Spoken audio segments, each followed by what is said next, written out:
Hello, friends, welcome back. Good morning. And today we are again discussing one important topic. And today's topic is very close to our heart.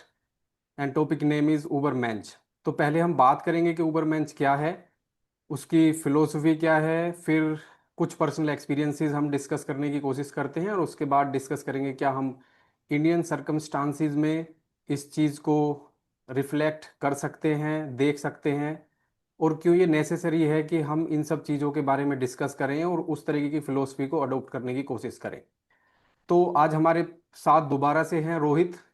Rohit के introduction की कोई ज़रूरत नहीं है। Rohit government of India के साथ काम करते हैं और बहुत ही फिलोसफिकल और इंटेलेक्चुअल पर्सन है जो हमेशा कंटेम्प्रेरी इश्यूज़ पर और इंसान को कैसे लाइफ जीनी चाहिए, क्या क्या उसके प्रिंसिपल्स होने चाहिए, और अपने जो इनका फील्ड है labour, security, safety, law and policy, उसमें काफ़ी हद तक टॉप लेवल के जर्नल्स हैं और टॉप लेवल के जो इंस्टीट्यूशंस हैं उनके साथ कोलोबरेट करते हैं और अपने ओपिनियन पीसीस लिखते रहते हैं। तो welcome Rohit for this wonderful podcast again. तो हम स्टार्ट करते हैं। उबरमेंच क्या है और आप इससे कैसे इंट्रोड्यूस हुए? थैंक यू सचिन जी, दोबारा जुड़ने के लिए और मुझे मौका देने के लिए। और आज का जो टॉपिक है उबरमेंच, ये बहुत ही इम्पोर्टेंट टॉपिक है मेरे नज़रिए से। जो आज की हमारे हमारा जो आज का परिवेश है और जिस तरह की स्थिति है, उस हिसाब से इस टॉपिक की जो यूज़फुलनेस है वो मैं व्यक्तिगत रूप से मानता हूँ कि ये काफ़ी ज़्यादा है। देखिए, जैसे हमने पिछले एपिसोड में बताया था, हमने आपने दिल्ली विश्वविद्यालय के हॉस्टल में काफ़ी लंबा समय साथ गुजारा है। और दिल्ली विश्वविद्यालय में पढ़ने का सबसे बड़ा एडवांटेज ये है, और उसके छात्रावास में रहने का एडवांटेज ये है कि आप विविध प्रकार के लोगों से और विविध प्रकार के उनकी जो अपने ज्ञान के एरिया हैं, जो उनका नॉलेज डिसिप्लिन है, उससे आप रूबरू होते हैं। तो मैं तो था उस समय मैनेजमेंट का स्टूडेंट, लेकिन मेरे साथ के जो रूममेट्स थे या अगल बगल जो हॉस्टल मेट्स थे, वो फिलोसफी, साइकोलॉजी और इन सब विषयों से होते थे। तो उनसे बड़े अच्छे तरह से हम रूबरू होते थे उनके सब्जेक्ट के बारे में। और फिलॉसफी में मेरा बहुत पुराने समय से ही बहुत, मतलब बहुत ही शुरुआत से ही मेरा इंटरेस्ट रहा है। और तो मैं काफ़ी पढ़ता भी रहता। तो इस मामले में जो जर्मन फिलॉसफी है, और उसके जो एक फिलोसोफर हैं काफ़ी फेमस है, फ्रेडरिक नीशे, उनकी एक फिलॉसफी है ऊबरमेंच। और ये जो ऊबरमेंच की फिलॉसफी यूरोप के लिए वो बड़ा ही हिस्टोरिकल है, क्योंकि आप देखेंगे तो आप पाएंगे कि इस ऊबरमेंच के जो जो इस जो फिलोसफिकल ग्राउंड है, उस पर जाकर के जर्मनी में मैं ये कह सकता हूँ कि फर्स्ट वर्ल्ड वॉर और सेकंड वर्ल्ड वॉर यूरोप में दोनों ही हुए। कहीं ना कहीं ऊबरमेंच का फिलॉसफी, और ये माना भी गया है कि बहुत बड़ा ही एक फैक्टर रहा। देखिए, ऊबर जो है दो शब्दों से मिलके बना हुआ है, ऊबर एंड मेंच। जर्मन शब्द है। ऊबर का मतलब होता है सुप्रीम, और मेंच का मतलब होता है man. So the supreme man, और you can say the super man. हमारे सुपर पास ह्यूमन भी we can also call. Super human you can say. So हमारे पास भी है क्या है, पुरुषोत्तम, हिंदी शब्द में और हिंदी इतिहास में, जो हमारा अपना इंडिया का हिस्ट्री है उसमें भी शब्द है पुरुषोत्तम, पुरुषों में जो उत्तम हो, उत्तम इज फॉर द ऊबर। तो इस प्रकार से देखे तो फ्रेडरिक नीशा जो फिलोसफर थे, मैं जो भी हमारे पॉडकास्ट के व्यूअर हैं उनको बोलूंगा कि थोड़ा उनके बारे में पढ़ें और जानें। वो बड़े ही एक एक्सट्रीम काइंड ऑफ फिलोसफर थे। उन्होंने जो अपने समय के जो जो जो रूढ़िवादी रिलीजन थे, जो क्रिश्चियनिटी जो जो जिस तरह का रूप ले रखी थी उस समय, और जूडाइज्म जो उस जिस तरह का वो सब जर्मन सोसाइटी में काफी फ्लरिश और परवेड कर गया था, उसके उसको उसको उसको उन्होंने बड़े फिलोसफिकल लेवल से काउंटर करने की कोशिश की। और उस काउंटर करने की कोशिश में ये जो फिलॉसफी ओवरमेंच की वो आई। ओवरमेंच का सबसे बड़ा जो बेसिक, अगर बहुत ही सिंपल भाषा में कहा जाए तो ये है कि ह्यूमन के अंदर इतना पोटेंशियल होता है कि अगर उसको वो यूटिलाइज कर ले तो उसको अपने मतलब व्यक्तिगत जीवन जीने के लिए भगवान की जरूरत नहीं है। You don't require a god to decide your success and your failures. You are उनका बीच में थोड़ा इंटरप्ट कर रहा हूँ। उनका एक बहुत अच्छा फेमस कोट है, द गॉड इज डेड। तो वो उसी से निकल के आया है कि that you should define your self as a super human, और जो भी एस्पेक्ट्स हो सकते हैं, जो भी लेवल्स हो सकते हैं उस सुपर ह्यूमन बनने के, उन पे आप काम करें, तो ऑटोमेटिकली आपकी लाइफ पर्पजफुल हो जाएगी और आप you will be like a god in your self, जैसे हम इंडियन फिलोसफी में कहते हैं अहम ब्रह्मास्मि। तो उस तरीके से आई थिंक इस चीज़ को हम समझ सकते हैं। तो उसमें फ्रेडरिक नीचे ने एक किताब लिखी थी 10 स्पीक जरूस्त्रा। उसमें उन्होंने ये इस फिलॉसफी को काफी हाईलाइट किया कि जो सुपर मैन है, जो या सुपर ह्यूमन है, उसने कैसे अपने वीकनेसेस, अपनी इमोशनल वल्नरेबिलिटीज और को पे विजय प्राप्त कर ली, और अपने एक्सीलेंस को, अपने पोटेंशियल को इतना बढ़ा लिया कि उसको गॉड की जरूरत नहीं है, तो अगर बड़ी क्रक्स भाषा में कहा जाए। और देखिए, ह्यूमन पोटेंशियल बढ़ाने के लिए सबसे जरूरी चीज है, जो हम क्या कहते हैं कि किस तरह से हम अपनी डे टू डे लाइफ को, या अपने आप को, अपने मेंटल फ्रेमवर्क को एग्जामिन करते रहते हैं। ओके। सो उस हिसाब से ही आप एक ओबरमेंश की फिलॉसफी को प्राप्त कर सकते हैं। उसके लिए उन्होंने बहुत सी चीजें बताई थी। पहले तो उन्होंने बोला था कि जो रिलीजन है उस समय के, उन्होंने बोला था कि मतलब कुछ एक्सट्रीम भी है, I am not saying that I am supporting everything in that ideology, but he basically उन्होंने जो टारगेट किया वो क्रिश्चियनिटी को किया, और उन्होंने कहा कि क्रिश्चियनिटी की कुछ वैल्यू सिस्टम है जो लोगों को सर्वाइल बनाते हैं और स्लेव बनाते हैं, उनके अंदर दास प्रवृत्ति का उपज करते हैं। और वो दास प्रवृत्ति शुरुआत होती है भगवान से, लेकिन वो चले जाते हैं इंस्टीट्यूशन के प्रति। तो आप सबके प्रति स्लेव ही होते जाते हैं।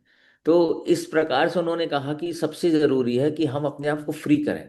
We need to liberate our self from the old shackles. इन सब पुरानी चीजों से अपने आप को लिबरेट करें, साइंस, रीजन और फ्रीडम की ओर अपने आप को अग्रसर करें। वेरी तो गुड। जब तक आप सुपरस्टिटियस हैं, और जब तक आप क्वेश्चन नहीं करना जानते हैं, आप ओबरमेंश के रास्ते की ओर आप बढ़ नहीं सकते। बिल्कुल।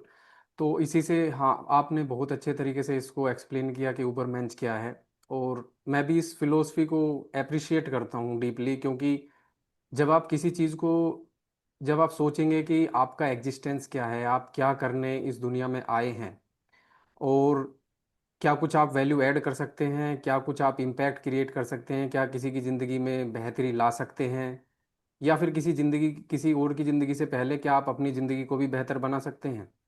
तो पहले तो हम यदि इस पर्सपेक्टिव से और इस आइडिया को एक्सप्लोर करना स्टार्ट करें, तो थोड़ी थोड़ी चीज़ें सुधरनी स्टार्ट हो जाती हैं। क्योंकि जैसे हम बोलते हैं कि कहाँ जाना है उससे पहले, या फिर क्या सॉल्यूशन है उससे पहले, आपको ये सबसे पहले पता होना चाहिए कि आखिर क्वेश्चन क्या है, और जो क्वेश्चन आप पूछ रहे हैं क्या वो एक सब्सटेंशियल क्वेश्चन भी है या नहीं, या फिर वो इस तरीके का क्वेश्चन है कि आप जैसे सोसाइटी पूछ रही है, आप उसी फ्रेमवर्क में, उसी इकोसिस्टम में वो क्वेश्चन को जस्ट इको कर रहे हैं, और उसी तरीके के आंसर्स आप उस तरीके से फाइंड आउट करने की कोशिश कर रहे हैं।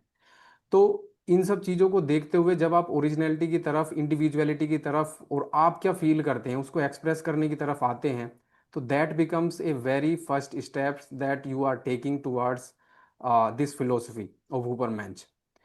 और इस फिलोसफी की जो सबसे पहली चीज़ है कि आप सबसे पहले ओनेस्ट होइए, इंटीग्रिटी वाले इंसान बनिए, और सही से इवेल्युएशन अपना कीजिए, और फिर अपने आप को डिसाइड कीजिए कि what is the purpose, what you want to do, और उसमें आप कैसे एक्सीलेंट और एक्सीलेंस की तरफ जाना चाहते हैं। इन चीज़ों को हम थोड़ा सा देर में डिस्कस करेंगे। उससे पहले मैं आपकी लाइफ से कोई एक्सपीरियंस जानना चाहूँगा कि जो आपकी जर्नी स्टार्ट हुई गोरखपुर से, एक हम्बल बैकग्राउंड से आपने स्टार्ट किया, बहुत सारे स्ट्रगल्स रहे वहाँ से, ऐसे किस टाइम पे आपने सोचा कि that this philosophy is actually the saviour for you, और this philosophy will actually is very close to you and it can help you to live a very fruitful, impactful and an impressive life in your own eyes. इसमें professor साहब देखिए, मेरी तो life जो है वो ऊबरमेंश को ही समर्पित है, मैं ये कहूँगा। और मैं जो भी इसके फलस्वरूप हूँ, मैंने उस फिलॉसफी को कितना अपने जिंदगी में धारण कर पाया या उसका अनुसरण कर पाया, लेकिन जो भी मेरी सक्सेस है, मैं कहूँगा 100% उसी की वजह से। जैसे आपने बोला, मैं गोरखपुर के बैकग्राउंड से आता हूँ, और आप पाएंगे ईस्टर्न यूपी जो है वो अभी वो काफ़ी ट्रेडिशनल है। काफ़ी ट्रेडिशनल है। और मैं चूंकि किसान परिवार से था, एक लंबी जॉइंट फैमिली भी है, तो मैंने देखा था कि लोग किस तरह से पद्धति फॉलो करते हैं, किस तरह से सेम रूट पे चलते रहते हैं।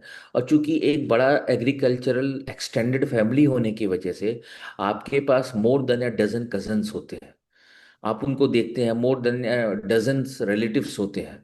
तो you look around everyone, you look around you and you find that everyone following the same path. Same path का मतलब सेम रिलीजन, सेम बिलीफ, ठीक है ना, और same non questioning abilities, same same उसी पैटर्न। सेम लाइफस्टाइल, सुबह से लेके शाम हाँ, तक सेम सारी लाइफ एक्टिविटी यही स्टाइल, सेम है। सेम पैटर्न फॉलो करना। उसमें मतलब कहते हैं ना, बड़ी मुश्किल से होता है को नींद नींद नरगिस में पैदा होना। तो I find that to take an exceptional view और to find a different path is was all was taken as already you are being discouraged। तो आप जैसे ही कहते हैं, जैसे मैं जिस परिवेश से आता हूँ वहाँ पे सब लोग सिविल सर्विसेज की तैयारी करते थे, या बैंक में छोटी मोटी नौकरी, या बैंक क्लर्क, या रेलवे में टीटी का एग्जाम, या इस प्रकार का एग्जाम सब लोग करने की तैयारी करते थे। सबका यही था कि जैसे ही कब स्नातक हो गया, ग्रेजुएशन हो गया, let's go for employment driven test. उसमें मैंने कहा कि मैं एमबीए करूंगा। और आप ये देखिए, 2003 की बात मैं आपको बता रहा हूँ, 2005 की। उस समय गोरखपुर जैसे परिवेश में ये कहना कि मैं एमबीए करूंगा, लोगों को समझ में नहीं आता था ये एमबीए होता क्या है और इससे होगा क्या। तो ये भी बात करना बड़ा मुश्किल था। लेकिन मैंने एक चीज उस समय मैंने पाया कि देखिए, मेरी चूंकि मेरा परिवार भी बड़ा ही संघर्ष, मेरा जो family background, it has been full of struggle.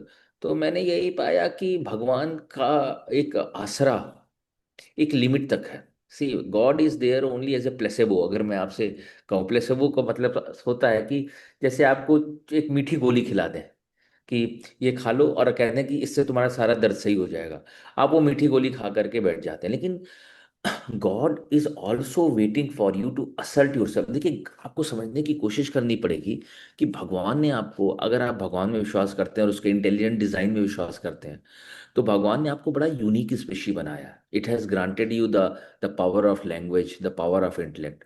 और आप उसको एक्सरसाइज नहीं करते, आप सिंपली ये सोचते हैं कि सब कुछ गॉड करेगा। तो जब एक एक मान लीजिए एक आर्टिफिशियल इंटेलिजेंस जैसे आप बना रहे हैं आज के समय में, आप जैसे आप खुद ही प्रोफेसर हैं आर्टिफिशियल इंटेलिजेंस के, आपने कोई एक डिजाइन बनाया आर्टिफिशियल इंटेलिजेंस बेस्ड, और वो हर बार आपके कमांड का वेट कर रहा है टू ऑपरेट इट्स और to execute its its its mandate. तो आप कैसे मानेंगे कि वो आर्टिफिशियल इंटेलिजेंस है? राइट। आपने उसको दे रखा है पावर कैपेसिटी कि तुम खुद डिसाइड करो। गॉड भी वैसे ही है, हम लोगों को exercise your power own autonomy रखा है। एक्चुअली। हाँ, और हम अगर उसको नहीं एक्सरसाइज कर पा रहे हैं, तो हम कहीं ना कहीं भगवान को ही डिमीन कर रहे हैं, बेलिटिल कर रहे हैं। The idea of God we are doing, we are belittling. So in in my personal philosophy, even God wants you to question God. तब भगवान कहेगा कि wow, I have created a really intelligent design. और मैंने पूरी जिंदगी यही किया, अपने एक्शंस को क्वेश्चन किया, अपने पाथ को क्वेश्चन किया। और मैंने ये सोचा कि जो मैं कर रहा हूँ उसका क्या योगदान है, वो मेरे लिए क्या योगदान है, समाज के लिए क्या योगदान है, राष्ट्र के लिए योगदान क्या है। और सबसे बड़ी बात, उबेरमेंश की जो फिलॉसफी है, आप जात समाज धर्म में नहीं बटे होते हो, आप राष्ट्र में नहीं बटे होते हो, आप एक पूरे ह्यूमन कम्युनिटी को लीड कर रहे होते हो। आप सिर्फ अपने लिए रिस्पॉन्सिबल नहीं हो, आप पूरे एक रेस के लिए, एक पूरे मानव जाति के लिए रिस्पॉन्सिबल हो। तो आप जब अपने आप को ये सोचोगे कि जी हमारा ये जो एक्शन है, या जो हमारा ये एफर्ट है, या जो हमारा ये थॉट प्रोसेस है, उसका पूरे विश्व पे, जो हमारा वसुधैव कुटुंबकम है ना, उसको इस तरह से इंटरप्रेट कीजिए, उसका पूरे विश्व पे कैसा असर पड़ेगा। आप देखिए, आप पाएंगे कि आप अपने आप को बड़ा एलिवेटेड पाएंगे। आप पाएंगे यार, हम अपने कष्ट, अपने सुखों से परे हैं। हम एक मॉडल हैं और हमें एक मॉडल की तरह रहना है। तो उसी दिन आपके जो चॉइसेस हैं वो बदल जाएंगे, और आपके जो एफर्ट्स हैं उसमें आ जाएगा। दो तीन चीज मैंने हमेशा फॉलो की। पहले तो फिजिकल, देखिए उबरमेंश की जो फिलॉसफी है, जो जिसके बाद ये उब मास्टर रेस कॉन्सेप्ट लाया फ्रेडरिक निशा ने, और जिससे हिटलर आई थिंक इस प्रभावित पे हुआ। हम दोबारा से आते हैं, और उससे हाँ, पहले तो मैं एक मैं क्वेश्चन पूछता हूँ। थोड़ा सा हाँ हाँ जी, जी। बस। अच्छा, तो क्वेश्चन ये है कि हमने अभी तक डिस्कस कर लिया है कि उबरमेंस एक्चुअली है क्या, और हमने एक्सपीरियंसेस भी डिस्कस कर लिए, थोड़ा सा अपना अपना पर्सपेक्टिव देने का कोशिश किया। फिर उस हमने डिस्कस किया कि क्या क्या चीज़ें किस किस तरीके से हम सोच सकते हैं पर्सनल लेवल पर कि वो हमें एक्सीलेंस की तरफ लेके जाएं, हमारा पर्पस में क्लैरिटी लेके आएं, और कैसे हम उस चीज़ को अचीव करने की कोशिश करें। तो अब हम फिलोसफिकली ये समझ गए हैं कि उबरमेंच एक्चुअली एक पर्सनल, एक एक ह्यूमन बीइंग के लिए, या फिर एक कम्युनिटी के लिए, या फिर एक समाज के लिए, देश के लिए वो किस तरीके से यूज़फुल है, कैसे वो एक कम्युनिटी को या देशवासियों को या फिर एक समाज में रहने वाले सभी लोगों को या इवन फैमिली मेंबर्स को और इंडिविजुअल्स को एक अच्छा वर्जन उनका बनाने के लिए प्रेरित करता है। और जब वो अच्छा वर्जन बनते हैं, हर एक एस्पेक्ट में कोशिश करते हैं, पहले तो स्टार्टिंग में बनना तो एक प्रोसेस है, उसमें टाइम लगता है। तो एक चीज होती है कि चारों तरफ पॉजिटिविटी स्टार्ट हो जाती है, चारों तरफ पॉजिटिविटी फैलती है, और उसका फिर वही प्लेसिबो इफेक्ट होता है। वो सब देखते हैं, इंस्पायर होते हैं एक दूसरे से, कंपटीशन की जगह कोलोबरेट करते हैं। और जब कोलोबरेशन स्टार्ट होता है, एक नई एनर्जी जनरेट होती है, नए आइडियाज आते हैं, नया एक्सप्रेशन स्टार्ट होता है, एक एनवायरनमेंट बनता है जो अनेबल करता है एक दूसरे को, और फिर वो नई और एक पाथ ब्रेकिंग चीज़ें हमारे सामने निकल के आती हैं। तो इस तरीके से इस फिलोसफी का जो इम्पैक्ट है वो होता है इंडिविजुअल पे, तो होता है because I was not aware about this philosophy before 10 years. But later on, I realized that I have always been living with this since my childhood. I don't know how it happened, but I have always been honest in the assessment. I have always been, you can say, observant since my childhood. और मैंने हमेशा ये कोशिश की कि मैं कुछ different करने की कोशिश करता हूँ, कुछ अलग करने की कोशिश करता हूँ, और उस प्रोसेस में इतने सारे हॉरिजॉन्टल पाथ, इतने सारे डाइवर्स कैरियर डिसीजंस कह सकते हैं आप, और एजुकेशनल डिसीजंस, एक्सपेरिमेंटेशन, जो जो भी इंसान के फियर होते हैं वो मैंने फेस करने की कोशिश की। वो बस इसी फिलोसफी के दम पर मैं सोचता था कि everything will be positive, I am just expressing my self in a better way. So incrementally यदि मैं आगे चीज़ें बढ़ा रहा हूँ तो किस किस तरीके से देखते हैं कि क्या क्या रिजल्ट हो सकता है। तो बट लेकिन डर वाली चीज़ भी इसमें आ जाती है कि हम क्या वो डिसीजन ले सकते हैं, क्या वो लीप ऑफ फेथ ले सकते हैं और उस डायरेक्शन में जा सकते हैं। बहरहाल उन सब चीज़ों के बारे में बात करेंगे थोड़ा सा लेकिन सचिन एक्सपीरियंस जी, के बाद। मैं मैं अब आपसे आपसे थोड़ा एक सा। क्वेश्चन पूछता हूँ कि आपके तरीके से किस किस लेवल पर हमें उबरमेंस फिलोसफी को फंडामेंटली, यदि हम कॉमन पर्सन के बारे में बात करें, उसको अडोप्ट करना चाहिए, या फिर अपनी लाइफ में वो किस तरीके से इम्बाइव कर सकते हैं। मैं आपको तीन या दो तीन फ्रेमवर्क देना चाहता हूँ। जैसे मैं लाइफ में देखता हूँ कि life is all about mind, body and soul. तो माइंड के लेवल पे हमें क्या थिंकिंग रखनी चाहिए, बॉडी के लेवल पे हमें किस तरीके से एक्ट करना चाहिए, और हमें एक ऐसी सोल कैसे बनानी चाहिए जो ये सारी की सारी सिंक में काम करें, और हम इस फिलोसफी की तरफ आगे बढ़ें और एक अच्छा जीवन जीने की कोशिश करें। इसमें देखिए, ये जो तीनों फ्रेमवर्क आपने पूरा समअप कर दिया है कि इसी तीनों फ्रेमवर्क में उबरमेंच ऑपरेट करता है। मैं व्यक्तिगत रूप से मानता हूं कि सबसे पहले चीज होती है फिजिकल प्रोग्रेस। सबसे पहले आपको अपने फिटनेस पे काम करना है, अपने शरीर पे काम करना है। स्वामी विवेकानंद भी ये कहते थे कि strong spirit can not reside in a weak body, first of all. तो आपको ये मान के चलना है कि हमारा जो फिजिकल फिटनेस है उस पर हम ध्यान दें। इंडियंस का क्या है या जनरली क्या है कि हम फिजिकल फिटनेस को सोचते हैं कि इससे क्या फर्क पड़ता है। आप, ये मैंने भी माना है, बीच में मेरा भी वेट बहुत बढ़ गया था और फिर मैंने देखा कि मेरा पूरा माइंड ही जो है वो अनस्टेबल हो चुका है। तो मैं ये मानता हूँ कि सबसे पहले हमें अपने फिजिकल लेवल पे काम करना है। You need to do sports. Sports आपको बहुत ही ज़्यादा इंगेज रखता है। एक कंपटीशन देता है सेंस ऑफ, एक एथलेटिसिज्म देता है सेंस ऑफ। और sports is something that teaches you how to control. And एक ऑल्सो कंट्रोल भी how to gracefully lose, that is very important. Lose. तो आप अपने इमोशंस पे मास्टर करना शुरू कर देते हैं। So please go to the fitness club, go to the gym, go to do do sports. और हम ये बात नहीं समझ पाते हैं कि हम जब ये स्पोर्ट्स की एक्टिविटी या एथलेटिक की एक्टिविटी फॉलो कर रहे होते हैं, तो हम दो चीज कर रहे होते हैं। एक तो हम मेडिटेशन कर रहे होते हैं क्योंकि we are completely into that. Okay. Secondly हम ये कर रहे होते हैं कि हम एक नई स्किल सीख रहे होते हैं। We are learning. देखिए, स्पोर्ट्स बिना लर्निंग के नहीं है। और होता क्या है कि over the period of time human जो लाइफ है, वो लर्निंग, नई चीजें लर्न की है उसको उसको कम कर देती है, जीरो कर देती है, और पुरानी लर्निंग के भरोसे अपनी पूरी जिंदगी गुजारना चाहती है कि उसी को हम रीयूज रीयूज करना चाहेंगे। दूसरा है इंटेलेक्ट लेवल। आपका एक बार body, physical body, physically you are strong, you are good. और इसका मतलब ये नहीं होता फिजिकली आप बहुत हैंडसम दिखने लगे, नहीं, ये नहीं है। फिजिकल जब एक्सीलेंस की बात करता हूँ तो इसका मतलब ये बात करता हूँ कि आप अपने आप को सोचिए कि आप कल को एक जंगल में फंस जाए, या जो हम कहते थे ना, जो फिलोसफी कहती है, इन ए स्टेट ऑफ नेचर, जहां पर सिर्फ नेचर हो और आप कुछ नहीं। तो क्या आप हंट करके अपना खाना खोज सकते हैं? क्या आप पानी खोज सकते हैं? क्या आप एक रात जंगल में बिता सकते हैं? उस तरह का फिटनेस, क्योंकि हम लोग भी एक एक हाँ, आप कुछ कहना हाँ, चाहते हैं? मैं थोड़ा सा इसको और सिंपलीफाई करना चाहता हूँ, मतलब मैं अपने पर्सपेक्टिव से बताना चाहता हूँ कि बॉडी के बारे में मैं क्या सोचता हूँ। जैसे मैं भी कभी कभी स्ट्रगल हो जाता है और हम लोग सोचते हैं कि कैसे हम इस स्ट्रगल से निकले, और फिर ऑटोमेटिकली उसका इम्पैक्ट आपकी बॉडी पे, माइंड पे पड़ता है, और वो फिर साइकिल चलती है, फिर दोनों ही चीज़ें आपकी ख़राब हो जाती हैं और पूरी लाइफ की जो क्वालिटी है वो डाउन होती है। तो मेरे हिसाब से मुझे लगता है कि बॉडी के बारे में जब भी हम बात करें कि आपकी बॉडी अच्छी है नहीं है, तो आपको ऑनेस्टली आपकी बॉडी पे कॉन्फिडेंस होना चाहिए, दैट्स इट।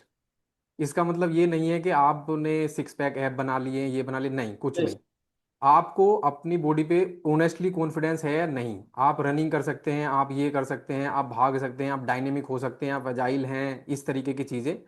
आपको उन सब चीज़ों को उन एक्टिविटीज़ को करने में कॉन्फिडेंस है, तो it means you are a healthy person, you are a good person in that sense. या और इसमें इसमें सचिन जी, मैं ये ऐड करना चाहूंगा कि अगर आप सिक्स पैक ऐड भी बना ले रहे हैं हम्म। अपने डेली लाइफ के रूटीन्स के साथ, तो यही तो उबर बेंच है। You are exactly, you are मतलब able I to. Am just talking about के बेसिक तो आपके पास इतना होना चाहिए, उसके ऊपर आप जितना इंक्रीमेंट करें, दैट इज अमेजिंग। वही है, जितना आप अपने आप को, आप प्लास्टिक हैं, आप इलास्टिक हैं, आप जितना भी अपने आप को खींच सकते हैं, it is up to you. This is what Ubermensch is. या सेकंड, जो इंटेलेक्चुअल लेवल पे है, वो है science and relentless questioning.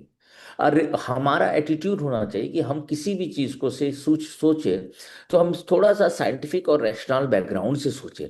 For example, मैं मानता हूँ कि भगवान मुझे या आप एक बढ़िया सा, मुझे आप एक अच्छी प्रमोशन दे दो। मान लो मैंने कहा, God please grant me promotion, I need a promotion.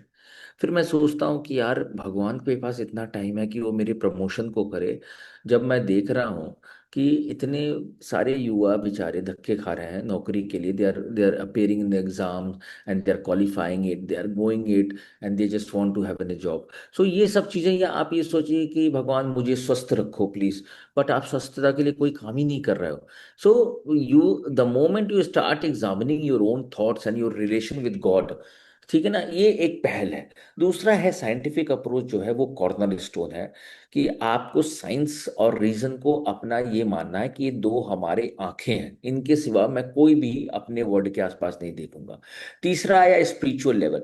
Spiritual level most pure level है, जो हम कहते हैं कि don't let the child inside you die.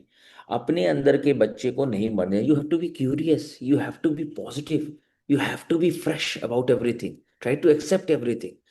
तब आपके अंदर से आपका माइंड बॉडी स्पिरिट जो है एक सिमेट्री में आएगा। आपका सोल ही बुझा हुआ है। आप नेगेटिव हैं। आप क्वेश्चन करने के सिवाय आप उसको ब्लैक एंड व्हाइट में रखते हैं कि क्वेश्चन कर दिया तो गलत है, और नहीं किया तो सब एक मेरे को कल मैंने एक प्रोफेसर का एक इंटरव्यू देखा था, उसमें उन्होंने ये वो बोला कि देखो, मैं इससे सब कुछ सम अप हो जाएगा हमारी तीनों चीजों को। उन्होंने कहा कि देखिए, जब आप हाईवे पे जा रहे होते हैं तो आप दो कैटेगरी के लोग पाते हैं, और आप एक स्पीड में आपकी कार जा रही होती है। तो आपसे जो ज्यादा तेज चला रहा होता है, आपको लगता है कि ये बेवकूफ है, ये पागल है, रेकलेस है, जो आपसे तेज चला रहा है। और जो आपसे धीरे चला रहा होता है, उसको आप कहते हैं कि ये बेवकूफ है। तो this is how we are segregating the world. We have to be open minded, we have to be free spirited. Free spirited मतलब हम हर नई चीज ट्राई करना चाहते हैं, और हम किसी बंधन में नहीं है। बंधन में बंधना is not an Ubermensch. Nothing should tie you down, nothing should slow you down. You have to be flexible and be a water, जैसा ब्रूस ली ने कहा था। इन तीनों चीजों पे अगर, और आप इन तीनों चीजों के बीच एक सिमेट्री पाएंगे कि हम जो है ओपन है, open for every views, open for, we are not closed and we are ready to learn. यही तीनों चीज जो है हम अपनी डेली लाइफ में ओवरबेंच की जो फिलॉसफी है उसको रूटीनाइज करके हम हर अपना जो है we can make our tomorrow better than our today. Absolutely. Yeah, this is a very good culmination of all the philosophical things we discussed, and then we also discussed how we can implement in a very good framework.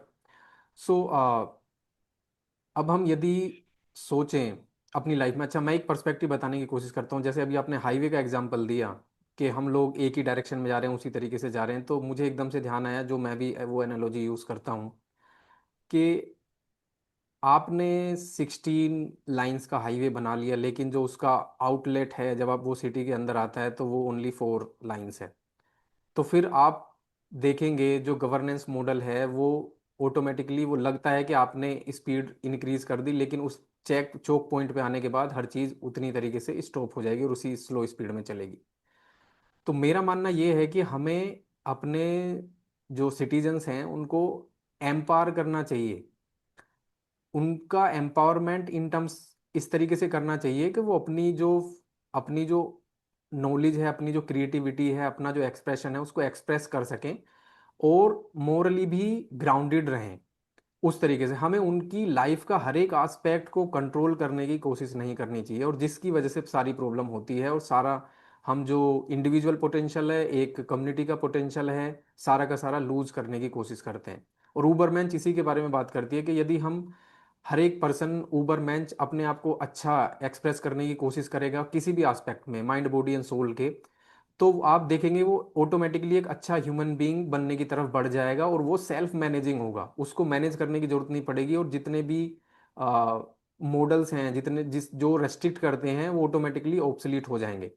तो मैं इन सब चीज़ों को ऐसे देखता हूँ कि यदि हम इंडिविजुअल लेवल पे हमें किसी से कोई एक्सपेक्टेशन नहीं रखनी चाहिए कि वो हमारे लिए ये करेगा या फिर गवर्नमेंट हमारे लिए ये करेगी। हम अपने ही लेवल पे, अपने ही इंफ्रास्ट्रक्चर के साथ, अपने ही इकोसिस्टम के साथ जो भी रिसोर्सेज मिले हैं उसमें हम इस फिलोसफी को यदि इम्प्लीमेंट करें तो हम इंडिविजुअल लेवल पे बेहतर इंसान बनते रहेंगे और हम देखते रहेंगे कि हम एक पॉजिटिव, इम्प्रेसिव और इम्पैक्टफुल लाइफ जी रहे हैं। मतलब मैंने तो अपनी लाइफ में इसी तरीके से लाइफ जी है कि आई नेवर कंप्लेन अबाउट कि भाई हमारे पास ये नहीं है, क्योंकि I also come from a very humble background in the village, जहाँ मेरी प्राइमरी स्कूल में एक ही टीचर थे, किशन लाल जी, और मैं उनका मतलब मैं उनके चरण कभी नहीं भूल सकता हूँ। मतलब उनके चरण इतने मैं स्पर्श करना चाहता हूँ कि वो इंस्पायर करते थे हमेशा, और वो हमेशा वो भी एडमिनिस्ट्रेटिव स्टाफ वगैरह की प्रॉब्लम में ना, कभी इधर जा रहे हैं कभी उधर जा रहे हैं गवर्नमेंट के काम के लेके, तो वो पांचों की क्लासें, 3-4 क्लासेस जो चलती थी प्राइमरी स्कूल में वो बड़ी ऐसी चलती रहती थी, बट वो इस तरीके से थोड़ा सा कंडक्ट करके रखते थे चीज़ों को कि बच्चे अपने आप कर लें और मोरली चीज़ों को करते रहें और अच्छे से करते रहें, एक्सप्रेस करते रहें, बेशक मैं प्रेजेंट यहाँ पे रहूँ या नहीं रहूँ। तो उस तरीके की आइडियोलॉजी, उस तरीके का जो एक्सप्रेशन है, उस तरीके का जो फ्रेमवर्क, एक फ्रीडम वाला, ओपननेस वाला, यदि हम हमें मिले और हम उस चीज़ को अच्छे से इनकलकेट कर पाएं अपने जेनजी में या फिर अपने यूथ में, तो मुझे लगता है कि वो ऑटोमेटिकली सेल्फ मैनेजिंग, इम्प्रेसिव और एक सुपर ह्यूमन की तरफ बढ़ने वाली उनमें एबिलिटीज बन जाएंगी, और जैसे ही वो एक अडल्ट लाइफ में जाएंगे वो एक बहुत ही अच्छे ह्यूमन बीइंग बनकर निकलेंगे। अभी हमारे पास थोड़ा टाइम कम है, 2 मिनट का समय है, आप उसमें यदि कुछ कंक्लूड करना चाहें तो। देखिए सचिन जी, आपने बड़ा अच्छा गवर्नेंस मॉडल का क्वेश्चन उठाया। उसमें मैं ये कहना चाहता हूँ कि देखिए बड़ा एग्जामिन करने की जरूरत है इस क्वेश्चन को। Basically government is a reflection of the will of the people, right. अगर जैसे मैंने भी कुछ दिन पहले एक वीडियो डाला था कि उसमें लिखा था कि जी केरला में Sunita Williams I and people we are going crazy for that, for taking an autograph and all, astronaut का इतना क्रेज है। तो मैंने डाला और बोला कि देखिए लोग यहाँ पे साइंस, चूंकि आईसरो भी यहीं पर है, ब्रह्मोस भी यहीं पर है, तो लोग इतना साइंस के लिए पागल हैं कि साइंस सेलिब्रिटी बन जाता है उनके लिए। तो ये याद रखिए कि जो आप चाहेंगे government is ready to give you, but आपके ऊपर है। From society to family to governance, everything comes down to the people, and people has to decide for themselves कि वो क्या बनना चाहते हैं। ओके। आज के समय में यूरोप में अगर आप जाएंगे, आप देखिए कोई स्टोन चढ़ रहा है, कोई पहाड़ चढ़ रहा है, कोई कोई they are doing everything that was think that was thought centuries ago impossible. तो अब उनके उनके लोग भी जो हैं, उनकी गवर्नमेंट जो है उसी तरह का रिफ्लेक्ट करना चाहती है अपने आचरण में और अपने अपने गवर्नेंस मॉडल में। तो हाँ, ये पीपल को डिसाइड करना है कि आपको कहाँ जाना है और आप क्या चुनना चाहते हैं। आप उबरमैन चुनना चाहते हैं, या आप अपने जो जो सदियों से चली आ रही है पैटर्न, उससे आप खुश हैं। Yeah. It is up to us to decide. Yeah, this is amazing discussion. I think we have covered very good part of it of Ubermensch, and it need lot of, you can say, discussion, because हमने अभी थोड़ा philosophically इन सब चीज़ों पे बात करी। आगे वाले पॉडकास्ट में इन सब चीज़ों के बारे में और डिटेल में बात करेंगे। Thank you very much Rohit for coming to this podcast and discussing these things. We will invite you in the next podcast as well. Thank you very much. Thank you so much, thank you Sachin ji, thank you. Okay, and thank you all.